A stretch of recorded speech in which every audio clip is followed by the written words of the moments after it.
DJ Envy is getting sued by real estate investors who say he and Cesar Pina scammed them from $25 to $100 million. It was a straight up fraud, and now lawsuits are coming in left and right. If he's as guilty as they say he is, then how did he do it? Reports show that the duo would persuade people to put money into rundown properties that could be renovated and resold. In exchange, these investors were promised a 30% share of the profits. Many people bought into this scheme, only to find themselves empty-handed.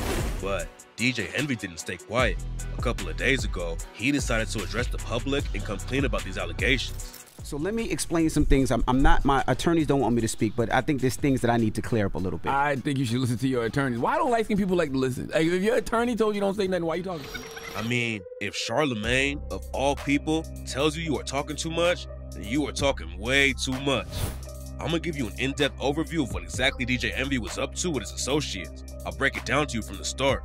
Rashawn Casey, better known as DJ Envy, is a famous radio personality. He is known as the top mixtape gardener in New York. He owns the production company Block Entertainment and serves as the CEO and president of the company. He's also been hosting the Breakfast Club for a while now. His estimated net worth is $7 million.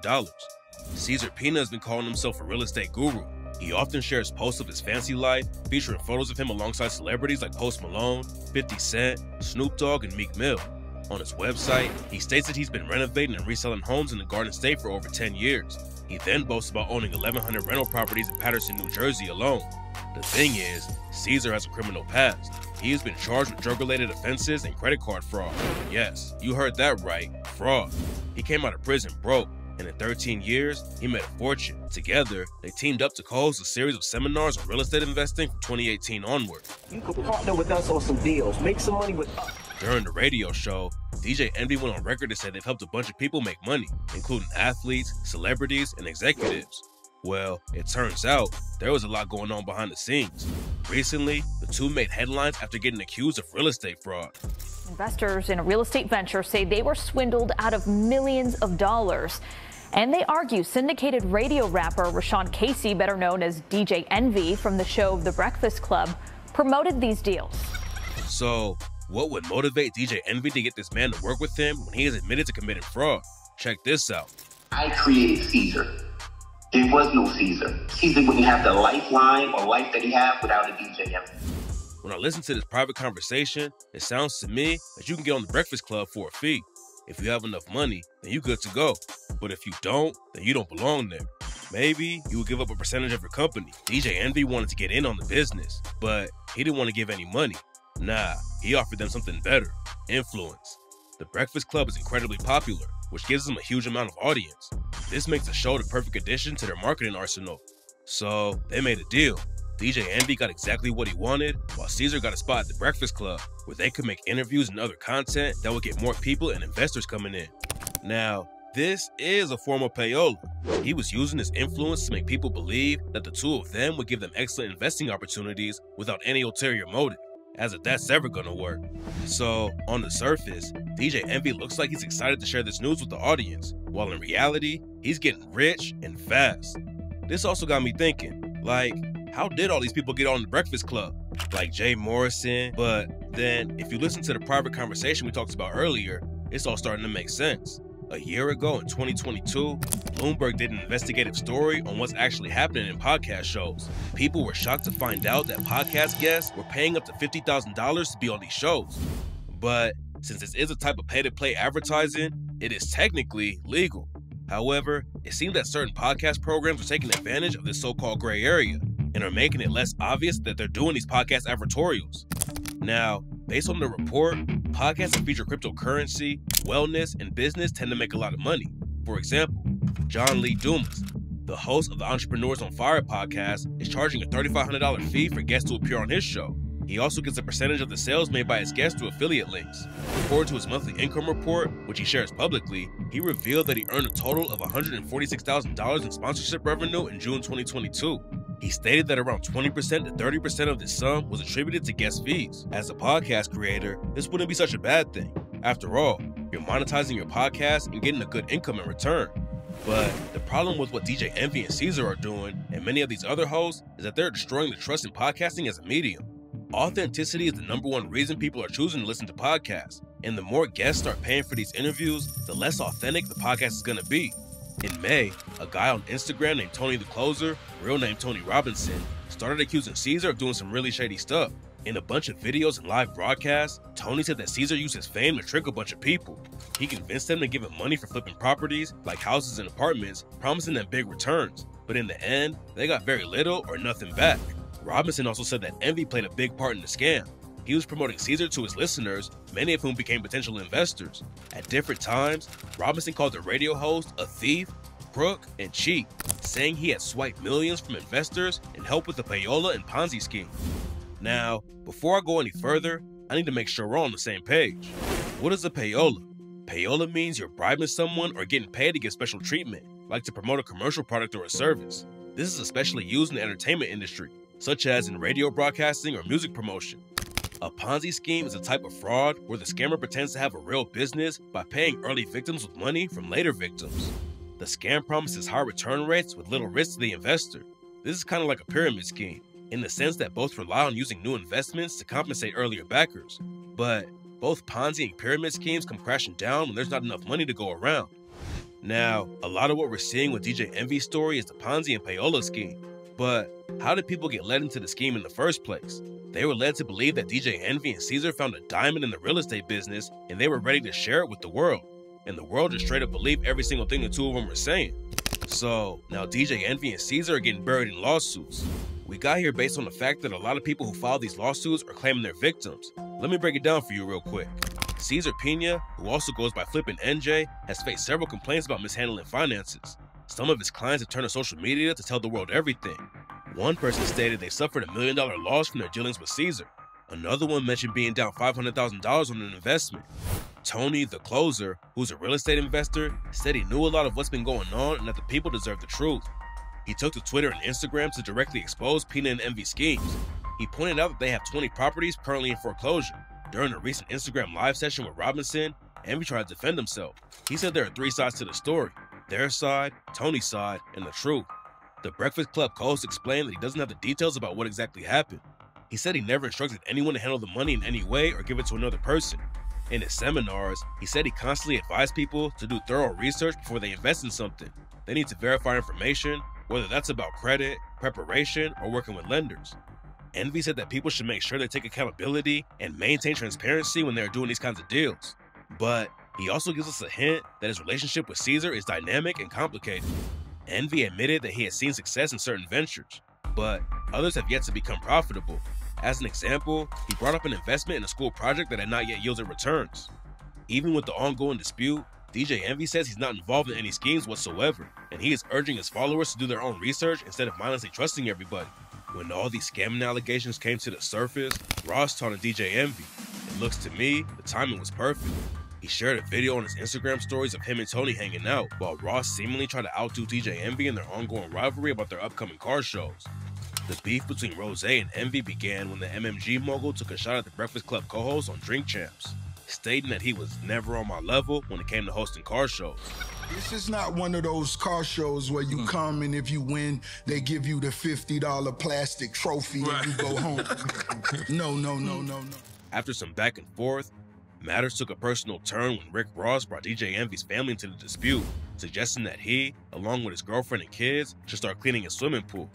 Envy fired back by dressing up in a police uniform and impersonating Officer Ricky on the Breakfast Club.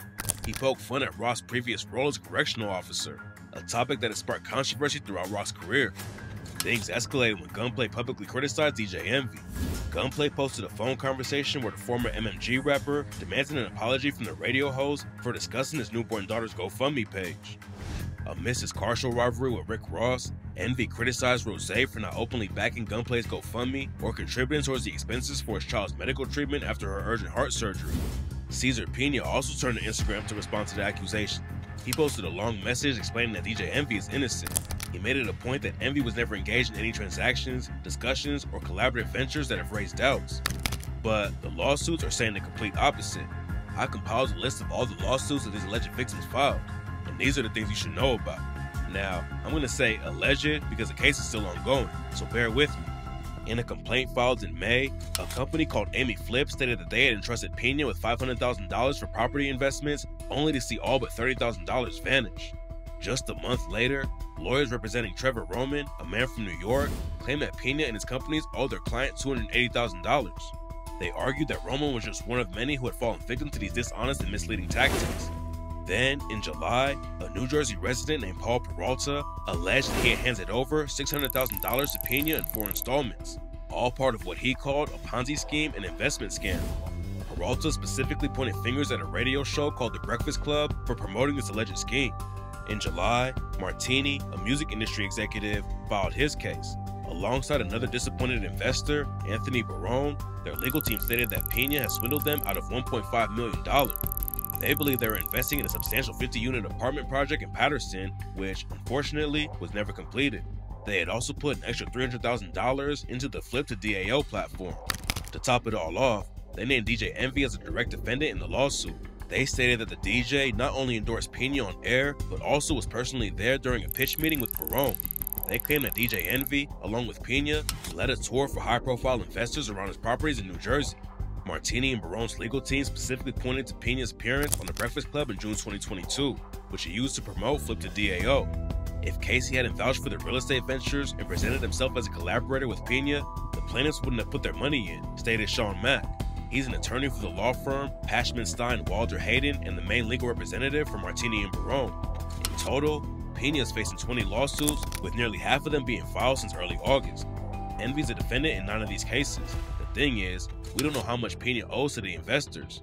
But in August, Martini's legal team stated that over 30 people have come forward looking for more than $40 million. That's a multi-million-dollar scheme. Pina's attorney, Steve Griegel, argued that one of Pina's investors already received the money they initially put in. Based on the circumstances on this particular case, the lawyer suggests that the investors are actually breaking the law by demanding profits beyond their initial investment. Griegel wrote, and I quote, "The plaintiff, in this case, is boldly seeking the court's assistance to recover triple damages and attorney's fees for loan sharking, even after it has been paid amounts in excess of New Jersey's criminal usurious laws. Obviously, the court should not be a part of validating this. But there's more. Jose Santiago and his wife Jessica Ortiz, just some regular people, explained that they first came across an advertisement on both the radio and television. Since they were looking to invest in a real estate venture in the Peterson neighborhood, they thought they were in for a ticket to the American dream. The reason they wanted to do it was to have something they could leave their kids. So they got in touch with Cesar and DJ Envy. When they met the duo, they gave the couple a pitch about investing in rundown properties to remodel them and resell them. In the end, they would get 30% ROI. Sounds too good to be true, doesn't it? What do you guys think? So the couple took the deal and invested $200,000. Even though the duo promised them they would get their money back in 4 months, along with some extra profits, it has now been over a year and they haven't seen any returns. Let me tell you this. I don't care if you fix credit. Let me tell you this. If you niggas really knew how to invest and make money on your own, you wouldn't need to get on another nigga's platform to farm a bunch of people to teach them. To clarify a couple of things, Hack believes that investors should get their money back. But he also pointed out that people should think twice before giving Cesar hundreds of thousands of dollars when he admitted to committing fraud in the past. I mean, not that a person can't change, but this is something to think about when making huge investments. DJ Envy decided to address these allegations on the Breakfast Club show, even though his lawyer specifically told him to stay quiet. He explained that he and Cesar did seminars to educate their community about real estate and investing to start making real money.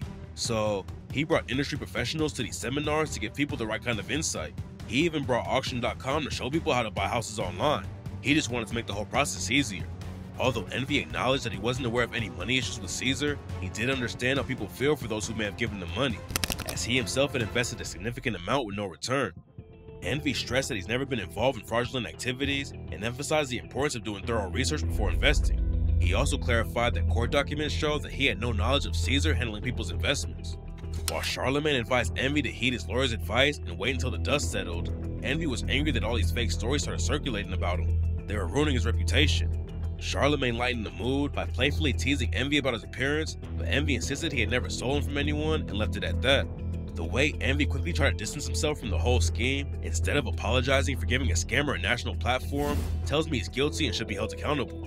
What do you think? I would love to know what you guys have to say about that. Let me know your thoughts in the comments below. So now you might ask yourself what comes next. Since the beginning of August, 2 of Pina's businesses, Warehouse Real Estate Investments LLC and Taylor Court Apartments LLC, which managed the 50-unit apartment project in Patterson, have filed for bankruptcy. Jennifer, his wife, who is also in many of the lawsuits, has tried to file for personal bankruptcy, but her applications were turned down because of paperwork errors. As of now, it seems that Pina himself hasn't taken the steps to file for bankruptcy protection. Some of the investors who feel wronged by Pina are worried they won't get their money back. They've taken action by getting involved in the bankruptcy cases, asking the court to assign a trustee. The trustee is a neutral lawyer selected by the U.S. attorneys to oversee the case and ensure the fair distribution of remaining funds to the creditors. Well, we already have the latest updates. Tony the Closer posted on Instagram that Cesar got arrested by the feds on Wednesday, the 18th of October. As you already know, this is where Cesar promoted his work on Envy's show, The Breakfast Club. The arrest came a week after the News 4 I-Team covered the story and investors complained about being victims of a Ponzi-like scheme. A couple of hours after Tony posted, the arrest was all over the news. And for those of you who are wondering, yes, DJ Envy did work at The Breakfast Club that day. Many people are speculating that iHeart is going to fire Envy for all the drama, because obviously, the radio network doesn't want to be affiliated with fraud like this. Now, as far as Cesar getting picked up by the feds, I think we all saw it coming. When the local news stations and online media started covering the story, gathering evidence, and talking to the victims, that's when I knew something was going to happen. It's impossible to cover up a story this big. Once you have many victims coming forward and seeking justice because they got scammed out of millions of dollars, the feds are going to knock at your door. It's just that simple. And Cesar and Envy didn't provide any answers for these victims, which makes the entire situation a lot more complicated. The arrest doesn't look good for DJ Envy either. Just think about it. One unfortunate business deal with the wrong person, and now they can lose everything. Regardless of what happens, whether Envy gets arrested or not, this association will have a profound impact on his business and career, because I believe that the two of them never had any legitimate real estate deal. Let me tell you about how they did a giveaway to flip a property down, and then we found out they never gave away the house. Cesar actually put a joint venture agreement with someone on the house that they were supposed to give away. Now, a lot of it is allegations, but now that Cesar's been arrested, it's obvious that there's something going on.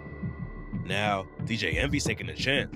He could have stayed quiet and waited for it to all calm down, but the way this is going, it's obviously not going to die down. He took a big risk professionally and personally addressing the public in his latest podcast to speak his truth. But here's what worries me, especially with DJ Envy. He has a private conversation with Tony, and he says that he knows that Cesar owes people money. So he is aware. He knows that this can get ugly, and people can end up in jail. He even admits in his private conversation that he is owed money. But then soon after, when they're in front of the public, and Tony gives them a chance to tell people all the concerns that he shared with Tony in private, DJ Envy flips the script. This is what worries me, and this is something that all the alleged victims need to know. Did DJ Envy stay quiet because he wanted Cesar to keep making money because he too can use that money later? Because this is what we see in a Ponzi scheme. The people who get into it early are the ones who get paid out first. So was he aware of it from the start and didn't want to admit it? Because that would mean taking accountability for everything that's been going on behind the scenes. He would have to admit everything he said privately to Tony, and now say it to the public. This is a big deal for DJ Envy. If he admits to all of it being a scam, then the money will dry up even faster and he'll end up in jail. So there's no way he's gonna let that happen. Now, what I really want to point out is that just because you didn't know something was against the law, doesn't mean you won't face consequences for it if you get caught. So in both cases, whether it's a Ponzi or payola scheme, people could go to jail for it. Here's something Eli said from What Happened to Common Sense, and I think you all should hear it. Many of these radio shows and podcasts are going to end up in these indictments and end up in these criminal cases. Why? Yes, because sir. when you are dealing with finance and you are dealing with money and you're dealing with payola and you are allowing people to occupy a space as a financial expert, and behind the scenes, you and this person have some type of a partnership, or the people, your audience, buy into that investment, buy that product, buy that service, and they get scammed. And then they come to you and they say, hey, this person scammed me. And all you do is take down the video. That means that you are now aware. So who was the brain behind Cesar and DJ Envy's operation? No idea. And now that Cesar has been arrested, do you think Envy is next? I'm gonna be honest with you. Envy and Cesar made the scam life look great on social media. Envy was showing stacks of cash, buying exotic cars, taking his family on expensive trips, etc. Charlemagne, for example, has appeared on The Breakfast Club and has a couple of side hustles, like real estate. But he isn't charged with anything, because I think he never partnered up with Cesar or Envy. Every single time he's appeared on screen, he tried to remain neutral, and I think that even he knew something was off. So it was best to stay out of it. So did he get in on it too? I don't know. I just can't wait to see how DJ Envy's lawyer is going to try to get him out of this one, because every time he opens his mouth, he digs a deeper hole. And now that Cesar's been arrested, only time will tell how the feds are going to treat Envy. For now, we just have to wait and see. Let me know what you think in the comments below. So, guys, we've come to the end of today's video. To sum up, this story has a lot to teach us. First off, no matter how famous or influential someone is, we should always be extra careful when it comes to money. We can't just blindly trust someone because we see them living the good life. To avoid problems like these, it's best to talk to a real financial expert. They have the knowledge and experience to guide people in the right direction. Now, we shouldn't believe everything we see on the screen, especially when it comes to people who claim they know how to make you a millionaire overnight, because that's not going to happen. In today's digital age, screens bombard us with a plethora of information. However, as the DJ Envy case exemplifies, not everything we see or hear can be taken at face value, and even the tiniest mishap can have devastating consequences. When hip-hop celebrities like DJ Envy get involved in these scams, it creates a ripple effect across industries like podcasting. It erodes trust and makes us question everything. Despite these high-profile cases, we have the power to take control of our own narrative. So, I suggest you be skeptical. Take your time to do some research, talk with a couple of educated people, and improve your financial literacy before you make any investments. This is how we get things done. Otherwise, we risk getting scammed by people like Cesar and DJ Envy. If you like this story, don't hesitate to show your support. Hit that like button and subscribe. That way you'll never miss out on more stories like this. Stay wise, my friends. Thank you for watching, and see you in the next video.